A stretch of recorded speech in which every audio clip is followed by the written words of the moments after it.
Hello there. Welcome to the supplemental video for You Are What You Love, Chapter 2.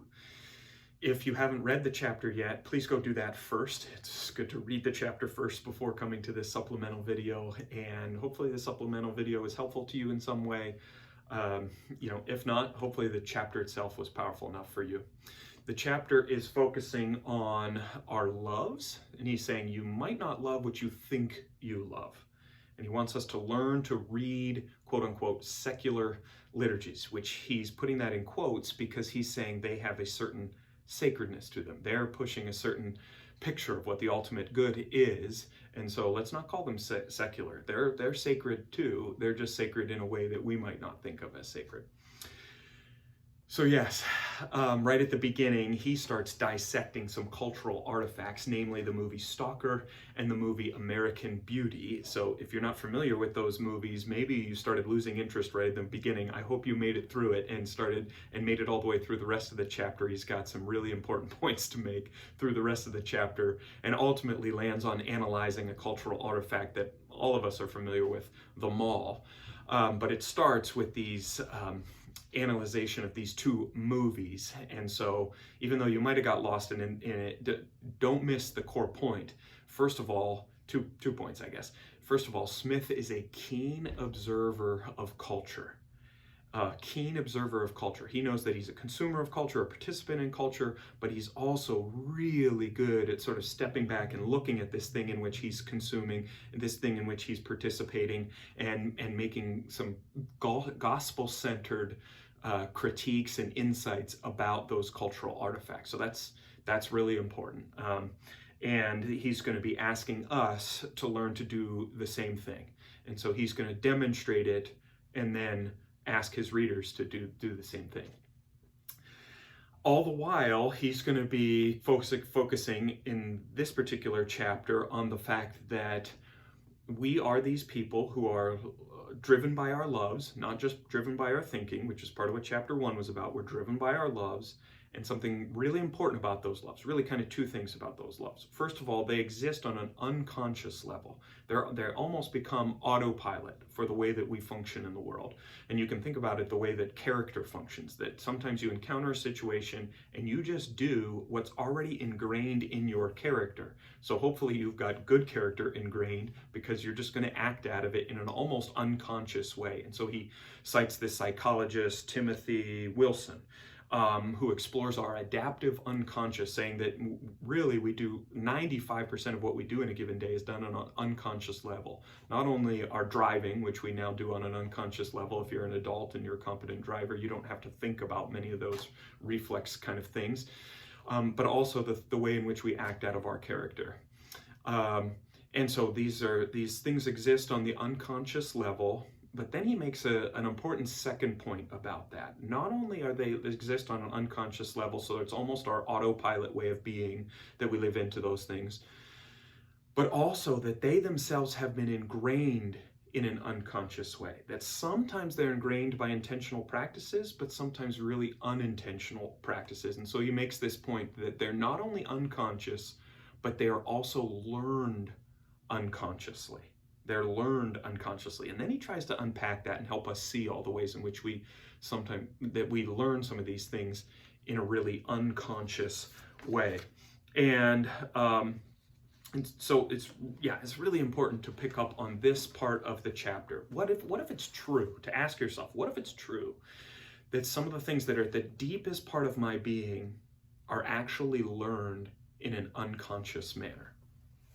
So I hope that you take some time to contemplate that question. What if it's true that some of the things that exist at the deepest part of my being have actually been learned in a really unconscious manner? Because that has massive implications. Massive implications. First, it means we have to be more conscious of the things that are unintentionally affecting us. And we might have to engage in spiritual practices, both at home and at church, that in very almost unconscious, subconscious ways influence us at the deepest parts of our being.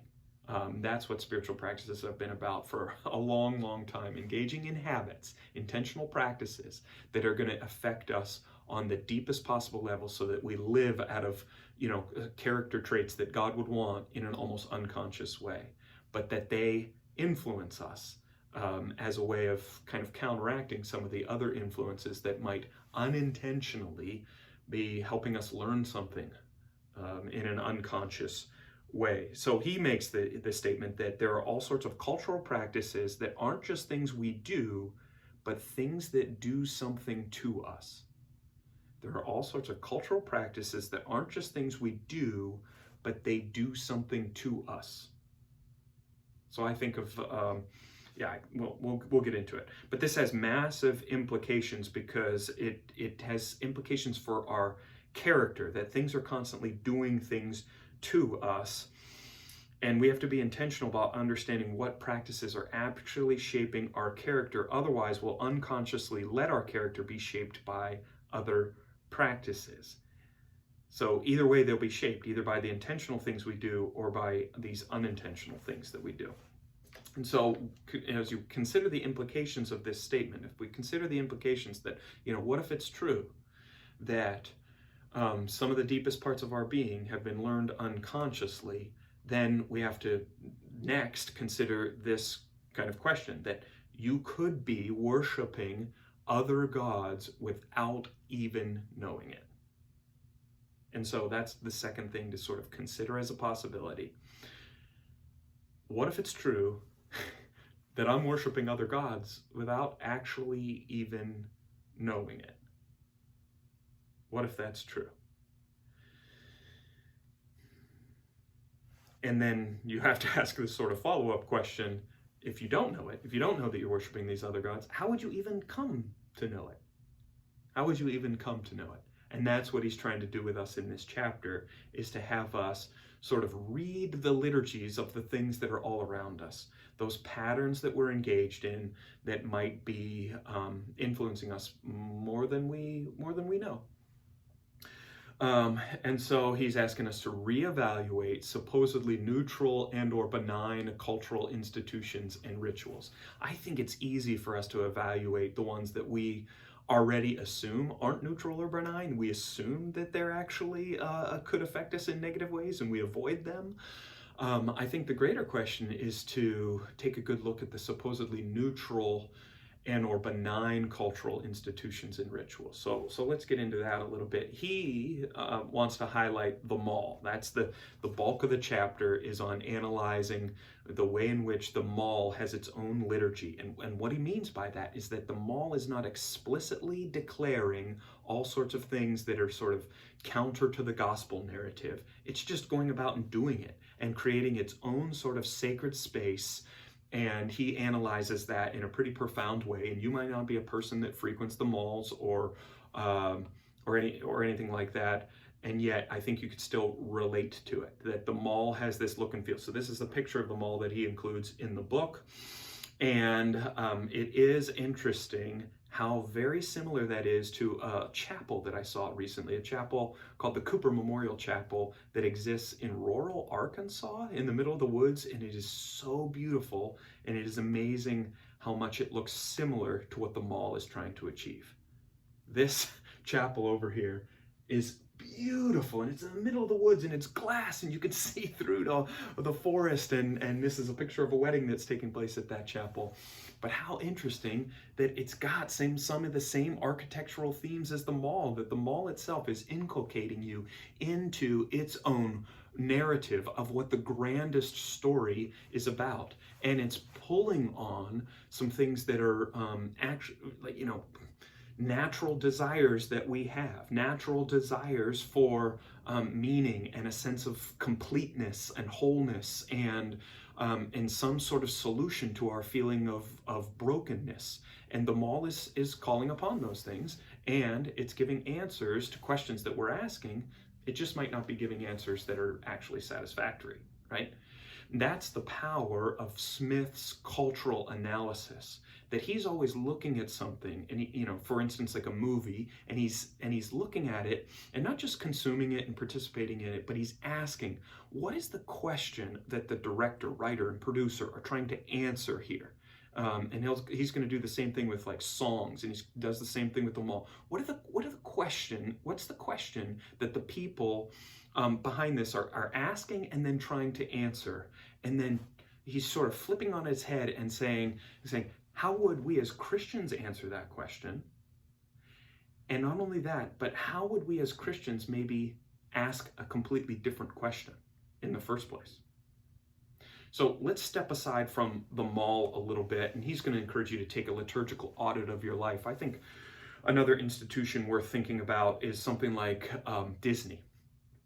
That I think Disney is trying to answer a question that a lot of people are asking. So people are caught up in their work life, and Disney is saying, hey, if you want a place to come and escape along with your kids, come and escape reality, then we have an answer for you. Come and take a vacation with us. Take a week to come and visit Disney. And it's presenting a picture of the good life. And it is really enticing because, gosh, you go there and they want you to experience nothing but comfort and ease. And they want you to escape your other version of reality, which might not be as bearable, and come to this place that is filled with magic and is enchanted. And there's so much good about it, right? And it sucks you into that. And yet part of what I would ask, and in light of sort of the cultural analysis that Smith is asking us to do, is, yeah, what is that question that Disney's wanting us to answer? And what's the answer they're providing? And then ask, what's the answer that we as Christians might provide? And would we even ask a different question? Because I think they're inviting people to come, and the answer is, let's escape from reality for a little while, and let's just pamper you and fill your life with comfort and ease and a sense of enchantment. And that's really good. That's really enticing. And yet, I think that the Bible has a different answer, that if you're looking for some solutions to the fact that your life is feeling a little bit too sort of strenuous and chaotic and dark and all that sort of thing, that the goal then is not to escape reality. The goal is actually to stare reality really deeply in the face and realize that God has the best solutions to that reality. And that Jesus has a yoke that is easy and a burden that is light. And that we might ask a different question, not how can we escape reality, and put a temporary pause on reality and go to this other place, but how can we take a week in such a way that is most redemptive, most restorative, and most reminds us of who we are and who God is, in such a way that reality is not so scary to us anymore and not so burdensome anymore, that we actually enter into the sort of easy yoke and light, peaceful life that is Jesus. That doesn't mean it eradicates all the problems in our life and our challenges and difficulties in our life. That's not what happens. But it actually is the true place of peace and security. And so what would it look like as a family that we don't just take a family vacation to Disney, but we take one that's most restorative, most most faithful, all that sort of thing. And I think a lot of us do that. We might say, hey, let's go visit some people because people are really important and we haven't seen them in a while, so let's go visit our grandkids and that sort of thing. But we also need to think about, well, gosh, instead of trying to escape reality by going on this vacation, how can I take a vacation that's just going to be really restorative? How can I go to a place that's going to be restorative? And as a church, we want to think about those kinds of patterns. So that's just an example of sort of a cultural liturgy of something that might seem kind of benign. Oh, it's Disney. Everything's okay. But it's asking and answering sort of a different question than we might even ask and answer in the first place. I think the same thing is true of all sorts of other things that we could think about, whether it be there's a liturgy of social media, there's a liturgy of Costco, there's a liturgy even of benign things like the Tart Trail, that sometimes we can get so caught up in the recreational opportunities around Traverse City that when we ask this question of maybe I'm worshiping other gods without even knowing it, sometimes some of us have nature itself is a greater God than the one who created that nature. And the enjoyment of that nature is more for the sake of enjoying the nature than enjoying the God who created that nature. And so the Tart Trail itself kind of presents a picture of the good life and inculcates us into it. And we can even analyze that and say, what sort of story is this grounding me in, and is it the ultimate story? So that's what it's about, to take a liturgical audit of your life. What are the things, this is direct quote from him in the book, what are the things you do that do something to you? What are the secular liturgies of your life? What vision of the good life is carried in those liturgies? And that is really important, that it's carried in it. The most powerful liturgies are attuned to our embodiment. They speak to our senses. They get under our skin. The way to the heart is through the body, you could say. So they're not explicitly stating like, hey, this is the best possible life you could have when you walk into the mall or you walk into these other places. They might be. Like the new dispensaries around town that are saying, like, this is the good life, this is the way to do it. But usually they're not. They're actually working in a way that works on your body. What is this? What story is embedded those cultural practices? What kind of person do they want you to become? To what kingdom are those rituals aimed?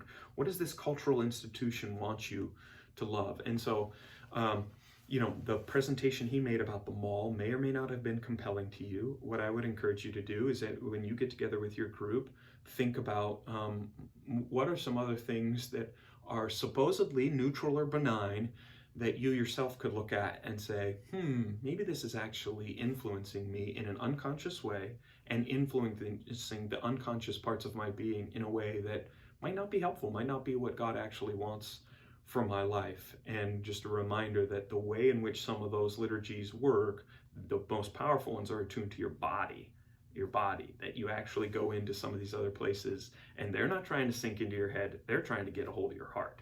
That's what they're trying to get a hold of. Which ultimately is the point of coming together for worship every week, that in the midst of all sorts of rival liturgies that are everywhere, Christian worship is essentially counterformation to those rival liturgies we're often immersed in. That the point is to be caught up in these bodily activities.